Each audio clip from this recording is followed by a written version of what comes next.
Hello and welcome everyone to another guide and giveaway video. This update I'm hosting 100 crisis giveaway, and as usual I want to make a best setups guide for it based on tiers. 1 pick for tier 1, tier 2 and tier 3, then 4 picks for tier 4. Before we get into the guide, let me remind you of how to participate in the giveaway. As usual, it's very simple. You just need to subscribe and go to the Google form link in the description box to fill out your platform and in-game ID. That's it. Winners will be chosen randomly and announced next weekend. Alright, now let's get into the best setups guide.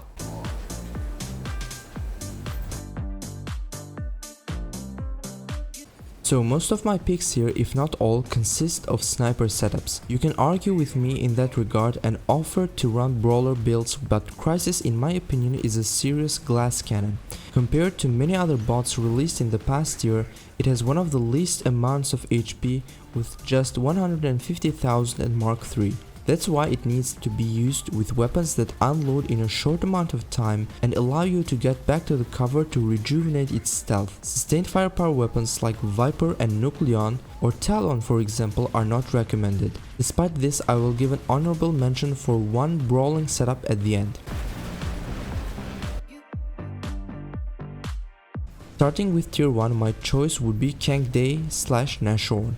Alright, so you might be someone who just started the game and won the Crisis robot out of the blue. If you're in beginner leagues with limited resources, I would start off either with Nashorn or Kang, then slowly transition to more powerful builds. These are long-range sniper cannons that suit Crisis very well. You just need to fire your one shot and get back to cover. Nashorn has more range with less damage over time, but the 9-second reload is a perfect match with the Crisis ability cooldown, which is 8 to 10 seconds depending on the upgrade level.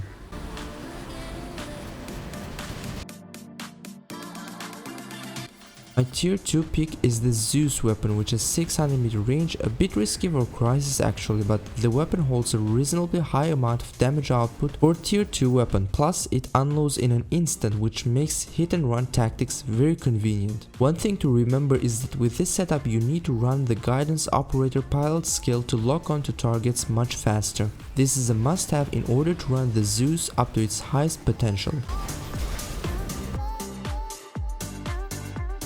Coming to tier 3, my pick here is the Dragoon weapon, another weapon that unloads in a short amount of time with a reload that suits Crisis ability perfectly. You gotta remember to unload quickly and go back to cover once your magazine is empty. With the recent buffs to Dragoon, you would be surprised to see how well 4 of this weapon can do on Crisis.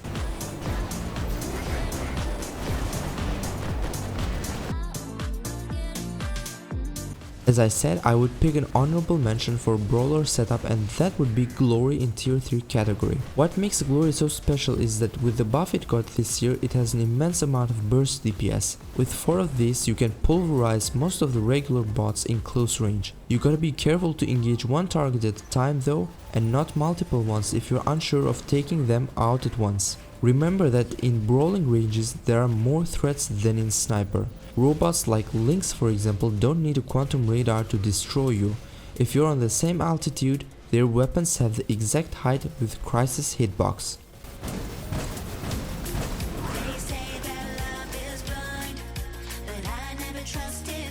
Alright, number 4 pick in tier 4 would be the Gauss.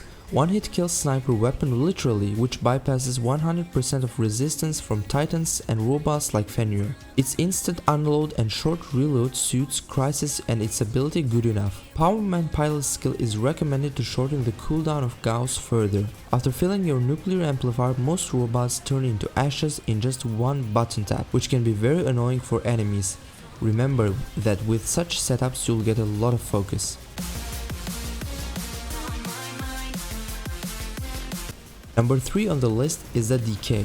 Now this actually doesn't sound like suitable build for Crisis as it has short reload with a sustained firepower. What surprised me is that it performed very well in most games I played with it. 3-second reload does not mean you have to fire every time it reloads. If the battlefield is heated with many focusing you, you can retreat to get their attention to other teammates that continue where you left. What's so special about Decay is that the 3-shot firing mechanism counters so good force field from robots like Lynx and Nether.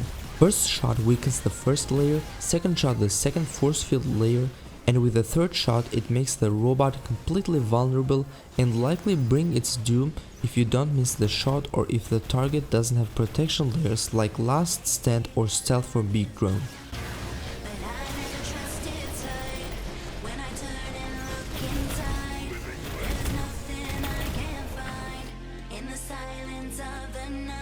Number 2 is the Smuta. This also doesn't sound like a good fit with its 500 meter range, but remember, this has bendy bullets. You can stay behind cover and finish your target without exposing yourself, and once your clip is empty you can stay back stealthed until the reload is finished.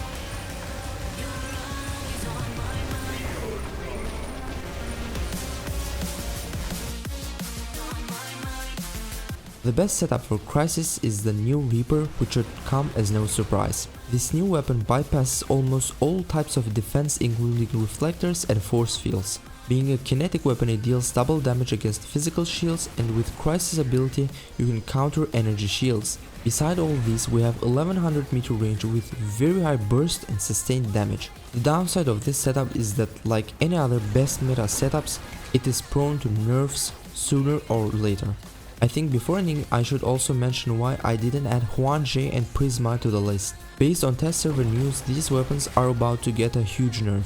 With that, I believe Prisma falls behind Gauss, and Hwang-Jae, depending on the severity of the nerf, would probably be in the same line with Gauss. It's a great meta weapon as of now, but with sustained firepower which doesn't suit Crisis so well. Alright, I hope you enjoyed this guide video. In the comments let me know which setups would be your top picks for Crisis. With everything out of the way, you can enjoy some Crisis gameplay. Take care and see you in my next video.